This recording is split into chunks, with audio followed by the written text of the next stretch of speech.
You know what a partisan is? Yeah. Yes. A lot of people became partisans.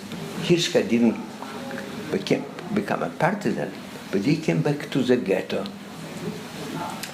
And one day he came to myself, my sister, and the fellow who was in charge of this tragedy, Meishka, and said, look, I wrote 2 poems.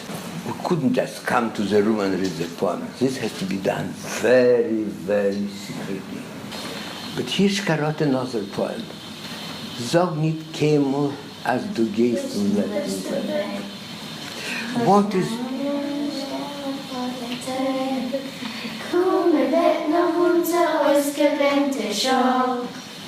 Es wird erbeugt und unser Tod nur seinen Tag. Komme weg nach unser ausgewähnte Schau. Es wird erbeugt und unser Tod nur seinen Tag. Beautiful. When Hirsh read it, he didn't have the music for it. And you speak Yiddish. He was silent.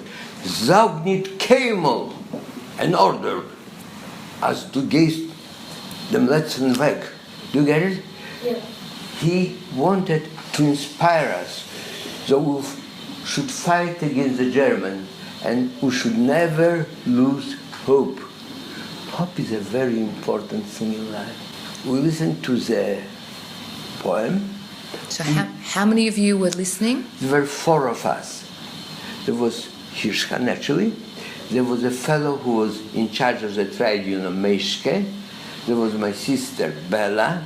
I have a twin sister who lives in Australia, in Melbourne. And myself, 4 of us. Naturally, we liked the poem very much, and people eventually started to sing it as a hymn, you know. Everybody needed some kind of spiritual support, something what would help him to survive and fight. And this helped us. He left a legacy.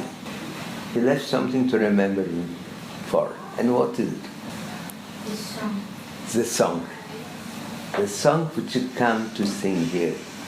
And every time when I hear this song, I remember Hirsh Glik, and I get my tears in my eyes. A good friend of mine perished. But he was a hero. Why? What's special about the partisan song? We always sing it. We always sing it, yeah. The song spread, didn't it? Spread like And what did it give people? Hope.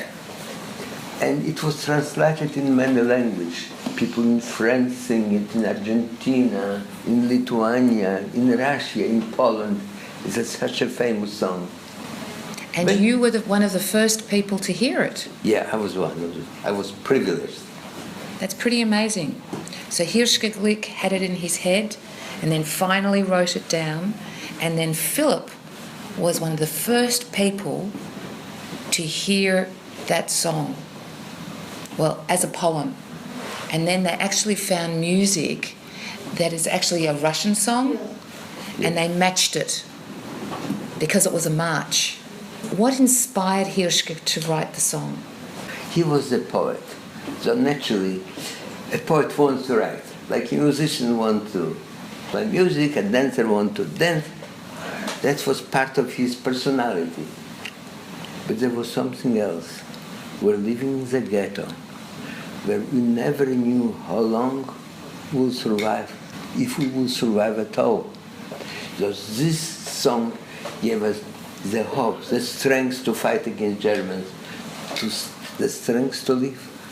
Because people not only need the strength, you have to eat to be strong, but you need spiritual support.